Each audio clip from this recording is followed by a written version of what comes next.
I tried for 4 years, from 2008 to 2011, going to different banks, different agencies, and every time I got declined. A business generally starts with an idea, but turning that idea into something real, that's the challenge. My name is Baratunde Thurston. Join me as I help share the story of the new face of business around the country. Welcome to Funded. East Harlem is part of a New York that hasn't yet been fully colonized by condos and coffee shops. Its sights make you smile, its sounds make you want to dance, and the smells, they make you hungry. But for all its excitement, flavor, and hustle, until last year, the neighborhood was missing one thing: its first independent bookstore. That store is La Casa Azul. Store undersells La Casa Azul. With hundreds of events a year, it functions like a community center. With its warm colors, low ceilings, and even a working oven, it feels like someone's home. The home of someone obsessed with books. ¿Got libros? Sí.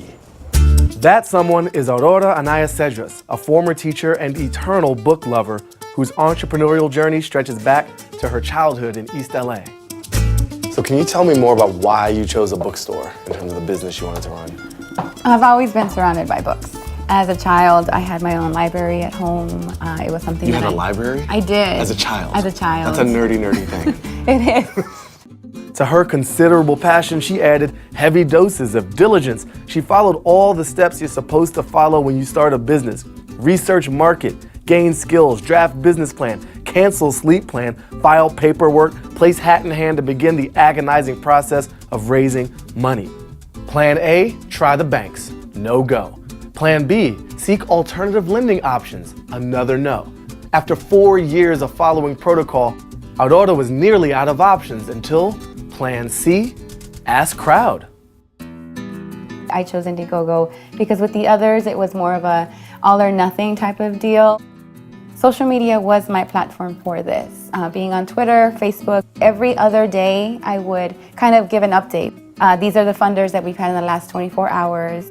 We weren't close to 40K, we were maybe $8,000 away. I go to bed that night, I wake up early the next day and I go to email. And there's an email there from the founder of Indiegogo.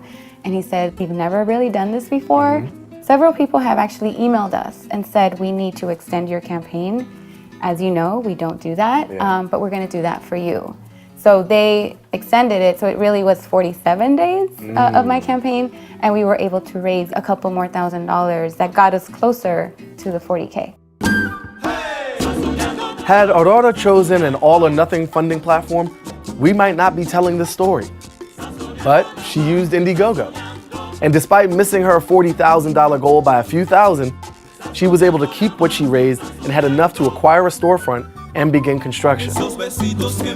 La Casa Azul Bookstore officially opened in June of 2012, and not surprisingly, immediately became a fixture in the community. What does this bookstore mean to you? For me, as a mother, it's really cool to have my daughter in this kind of environment. I like it because it feels like home. It doesn't feel like a bookstore. We still need to establish ourselves as East Harlem's independent bookstore. We had over 200 programs year one, and we're planning continuing on to year 2. It kind of makes sense. A book lover fulfills her dream, not based on the strength of her spreadsheets or the power of her sales pitches, but on her story and her connection to the community around her. Where is this creepy building, and why am I dressed like Walter White? A man named Nikola Tesla, possibly the greatest geek to ever live. This is the story of his last laboratory and the people that came together to bring it back.